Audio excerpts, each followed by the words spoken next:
Because right now, Pittsburgh's best sports show is about to begin. Call us or tweet us. We've got things to talk about on the Ireland Contracting Nightly Sports Call, powered by FanDuel Sportsbook. Penguins' regular season schedule is announced. Steelers get a starter back on defense, and Juju says he's going to stop dancing. We'll talk about all of it and more. Hello again, everybody. I'm Josh Taylor. Welcome to the Ireland Contracting Nightly Sports Call, powered by FanDuel Sportsbook. We got a lot to get to. We're going to talk about those topics and more. And to help me do that, he is live right now in the 93.7 The Fan newsroom. Chris Mueller, weekdays 2 to 6, part of the PM team on 93.7 The Fan. Chris, you and I talked earlier today about Juju Smith-Schuster making his statement that he was going to stop dancing on the other team's logos for his TikTok videos. Apparently it's been a point of contention. He's been mentioned to him, at least as he mentioned it. It's been mentioned to him by maybe his teammates and his coaching staff. He says he's going to stop doing it. We talked about it before, about what you thought, or if you thought it would really help the Steelers anymore as far as getting back to where they need to be. I'm going to ask you this question. When you look at this offense right now, they're averaging 15 points a game in the last 4 games. The first 10 games, they averaged 28. So it's hard to look at just Juju and say this is the problem when they were averaging almost 30 points a game and Juju was still dancing.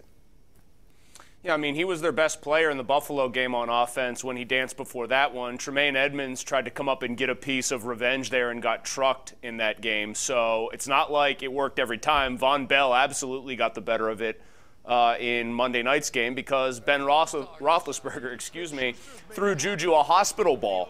I mean, that's like one of those ones where you come back to the sideline, whether you're a rookie wideout and it's a 15-year veteran at quarterback, and you say, could you please not do that to me again? Thank you.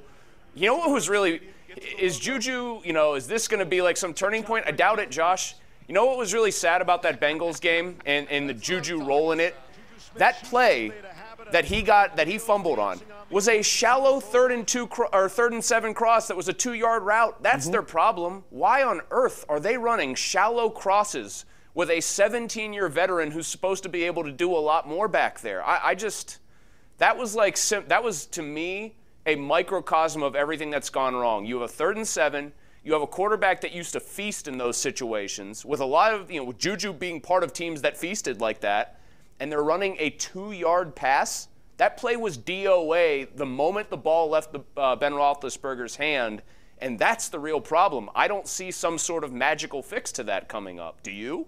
Speaking of fixes, I don't see one either, but I will ask about fixes because there's a few that need to be done with this team. If you had to pick just a couple off the top of your head that might be fixable between now and Sunday against Indianapolis, outside of what we've already talked about, what are some of the things that they might be able to fix differently that could have somewhat of an impact between now and Sunday? Well, if Dotson comes back like the rumor is, I think that helps them in run blocking, although he's more of a straight-ahead guy. I thought what they were able to do well in the game against Cincy that maybe you could hope to transfer, albeit against a much better defense. I thought some of the combo blocks, some of sort of the technique blocks, Josh, like scheme blocking, trapping, pulling, all that sort of thing, like the line play 101 that most of us don't understand the intricacies of. We just know it looks good, like what is good line play when we see it.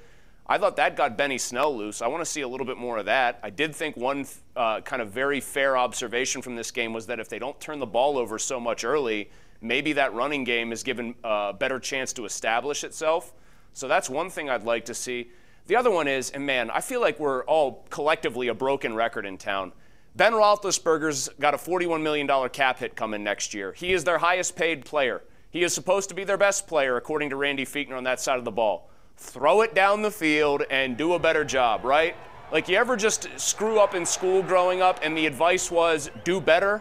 It's real reductive. There's not some sort of magic bullet here. There's not some sort of eureka moment where a light bulb goes off and they go, oh, wow, we never tried that before. It's just be better.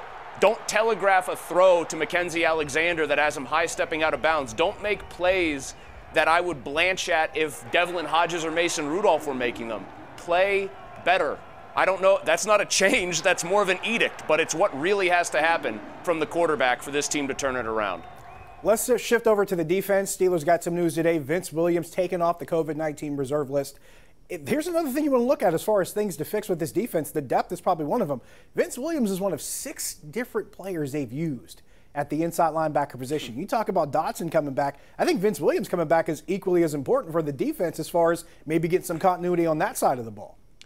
I think it's more important, actually, to have Williams back than it is Dotson, to be quite honest with you. And I used to give him a hard time. Bince, he wanted to be one of the killer bees. He's played like it. I mean, he is a downhill thumper.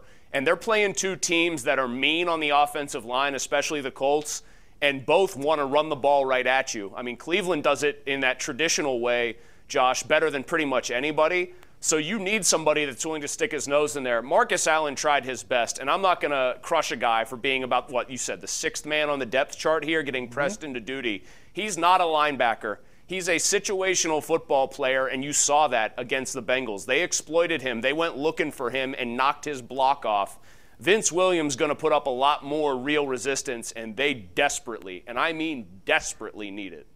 Yeah, Cam Hayward talked about that today. He talked about Williams' presence as far as calling plays, also his presence in the run game, and also his presence as a downhill pass rusher coming in through the gap as well. He mentioned all three of those things as to why they definitely need him back. We will take a break. When we come back, we're taking your phone calls, 412-575-2600 on the Borders and Borders hotline.